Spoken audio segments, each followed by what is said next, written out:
कल्याणगुणसम्पन्नां करुणारसवाहिनीं गौरीकात्यायनीं वन्दे कन्यकापरमेश्वरीम्। ॐ वासवाम्बाय विद्महे कुसुमपुत्रै च धीमहि तन्नो वासवी प्रचोदयात्। शक्रबुवाच शाकम्भर्यास्तु कवचं सर्वरक्षाकरं नृणां यन्न कस्यचिदाख्यातं तन्मे कथय षण्मुख।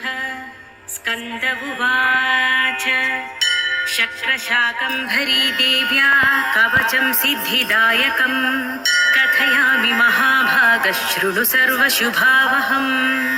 अस्य श्रीशाकम्भरी कवचस्य स्कन्दर्षिः शाकम्भरी देवता अनुष्टुप्छन्दः चतुर्विधपुरुषार्थसिद्ध्यर्थे जपे विनियोगः। ध्यानम् शूलं खड्गं च डमरुं दधानाम भयप्रदं सिंहासनस्थां ध्यायामि देवी शाकम्भरीमहम्।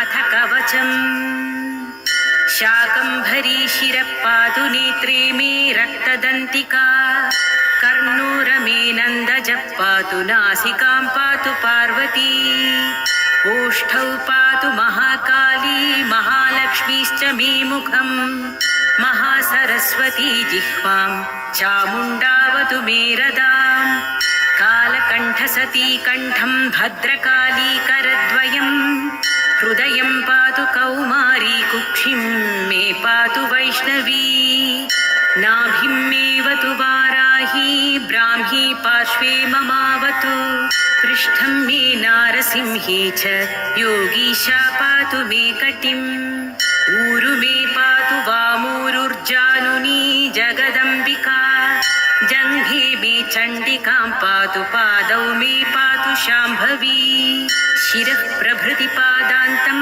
पातु मां सर्वमङ्गला रात्रौ पातु दिवा पातु त्रिसन्ध्यं पातु मां शिवा गच्छन्तं पातु तिष्ठन्तं शयानं पातु शूलिनी राजद्वारे च कान्तारे खड्गिनी पातु मां पथि सङ्ग्रामे सङ्कटे वादे नद्युत्तारे महावने ब्राह्मणेनात्मशूलस्य पातु मां परमेश्वरी गृहं पातु कुटुम्बं मे पशुक्षेत्रधनादिकं योगक्षेमं च सततं पातु मे वनशङ्करी।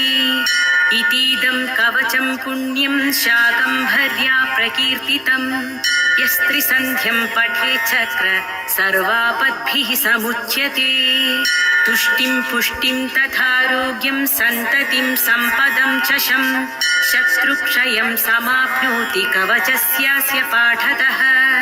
शाकिनी डाकिनी भूतबालग्रहमहाग्रहाः नश्यन्ति दर्शनात् त्रस्ता कवचं पठतस्त्विदम् सर्वत्र जयमाप्नोति धनलाभं च पुष्कलं विद्यां वा पटुतां चापि शाकम्भर्या प्रसादतः आवर्तनसहस्रेण कवचस्यर्व्यवासभूया यत्कामयति श्रीस्कन्दपुराणे स्कन्दप्रोक्तं शाकम्भरी कवचं सम्पूर्णम्।